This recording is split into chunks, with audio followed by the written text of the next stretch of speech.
Hello, Geneva. Welcome to Officially Speaking. I'm your host, Kevin Starr.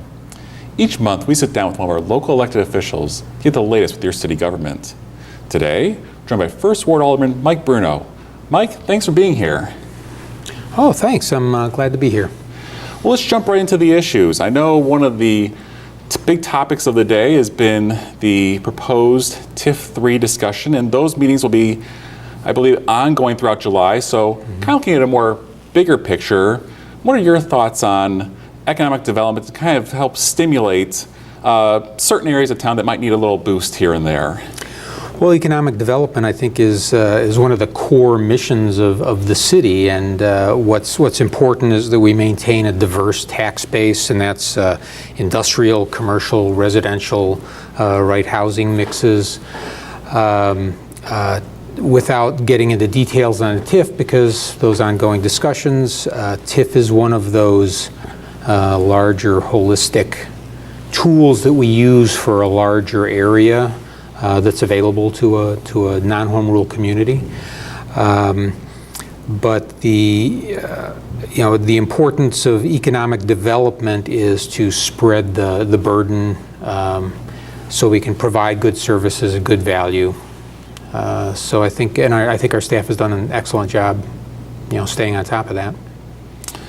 Another topic that was actually recently finalized by the City Council was that of parking fines. Can you summarize how that process started and where you guys ended up with the vote?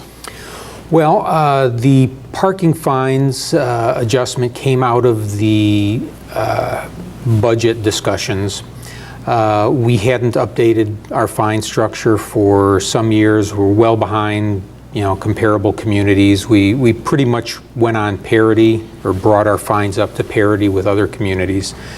What generated the most discussion, which may be more unique to Geneva, is with our downtown shopping district. There is some unknown ideal balance between customer-friendly and deterring parking abuse.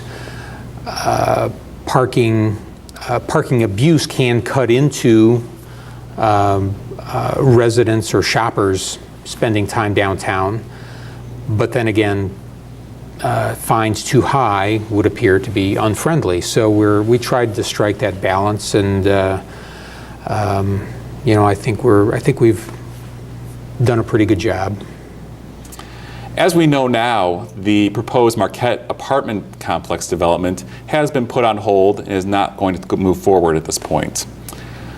Just looking at the issue from a global perspective, what was the feedback from your constituents in your ward, and what might lie ahead for this property? Well, general feedback from my constituents in the city as a whole was opposition. We did get a fair amount of general support from the business community. The whole process, I was a little disappointed that it didn't come to the City Council just so we could have a more fully fleshed out discussion on this type of development. When we look at our demographic trends and our housing diversity and housing needs, this is not a simple black and white problem. There are very good reasons to have higher density, and I'm generally supportive of that. This project didn't cut muster with the public, but as far as what's going forward, last I'd heard, there was no immediate revised plan to show up before the city. We don't know whether Marquette might be working with a third party for some other type of development, or whether Marquette might bring their own plan back to the city. But I think the whole process is a tremendous object lesson in terms of how the identity of the city, the constituents are tremendously invested in the downtown character. So I think it's a good object lesson for any developer that comes in, and it's anytime these types of developments come forward, that is made plainly obvious that Geneva's a special place, and people want to protect that. Jumping topics, another decision the City Council made, I believe last year, was raising water rates, and the reason being was to pay for upcoming infrastructure to the wastewater treatment plant. Can you share with our audience a little bit about that process? Yeah, there's been a long ongoing study with water quality with the Fox River specifically, and water quality in the state generally. There is a component called phosphorus that gets into the waterways through primarily agriculture and municipal wastewater discharge. It's easy to address, comparatively easy from a conceptual level to address the municipal water because it's a point source. You can put a fix right here and it will address some of it. So what the state has required is that we reduce, that all municipalities reduce the amount of phosphorus that they discharge into, into the waterways. That phosphorus foments or increases algae growth, which depletes the oxygen, which depletes the livable habitat for wildlife. That's in concert with the phosphorus that comes from agricultural runoff, and the dams also have a significant impact on water quality. In terms of the water rate structure, it was required that we had some many millions of dollars that we have to invest in our wastewater treatment plant to capture that phosphorus so it doesn't reach the waterway. So we discussed the rate structure. We needed to capture that. Water services, municipal water is paid, it's a fee-based thing where it's not taxes. So we have to balance what it costs to simply maintain the infrastructure, the fixed costs, and then the water usage. That gets complicated because you don't want to have super high fixed rate costs for the infrastructure because that gets regressive and makes it difficult for people to pay their water bill if they're on a fixed income. If you pay too much for water usage, or if you don't pay enough for water usage, you disincentivize conservation. Again, we discussed that. We probably hit something right in the middle, but because of state requirements, that's why water rates had to go up. We are in the beginning of our new fiscal year, and the City Council adopted a budget earlier this spring. How would you describe the city's overall fiscal health at this standpoint?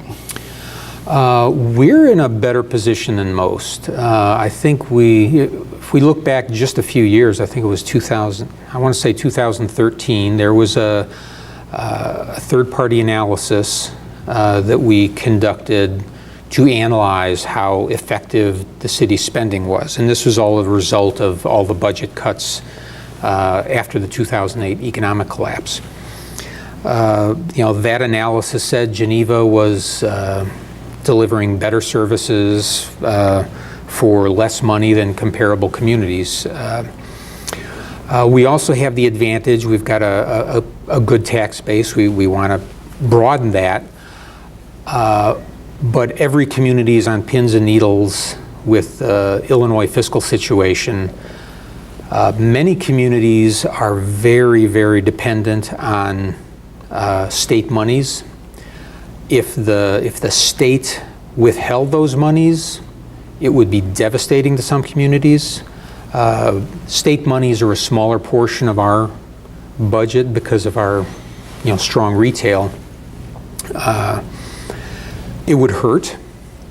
But in terms of overall fiscal health, like I said, we're doing better than most, though since 2008 and those successive cuts and those successive tweakings, we were generally able to adjust services without too much pain being felt by the general community. Going forward, if we have to make additional cuts, and we might have to if it trickles through the state that they're going to withhold some monies. Those cuts will probably be felt a little more acutely than in the past, just because we are quite a lean operation right now. Are there any other issues or topics that might be coming down the road for the City Council that our audience might be interested in learning about? Well, I think we've touched on most of them. I think economic development is, and budgeting and state issues, we've covered. There's a lot of activity with developers coming to the city of late. The number of building permits is, on a steep incline, a good indicator of the economy. We can't speak in any detail until those things we don't want to compromise any discussions, and some of it is rather blue sky, but there are some interesting potential developments going on. We might see a plan for Mill Race Inn sooner rather than later, because I know that's on many people's minds. But I think we should also be aware that elections are coming up. Civic engagement, I have learned through my time here, and I'm approaching the end of my term. But the civic engagement, either on an appointed commission or running for election, is very rewarding. If anyone wants to reach out and get my take on any of these types of issues, I'd be happy to give people some feedback on that. I know, as we wrap up the show, I know one of the issues that you have taken a great interest in is historic preservation. And I just wanted to know if you'd had a chance to look at the HPC's virtual tour and kind of how they recognize history in our community. Well, you're right. I am quite a proponent of historic preservation. If you go to the city website, there is a link to a site for places that matter, and within that is a link of historic places, and you can take a virtual tour of some of the historic places with some great information. I'm really impressed with what our commissioners have done in putting that together.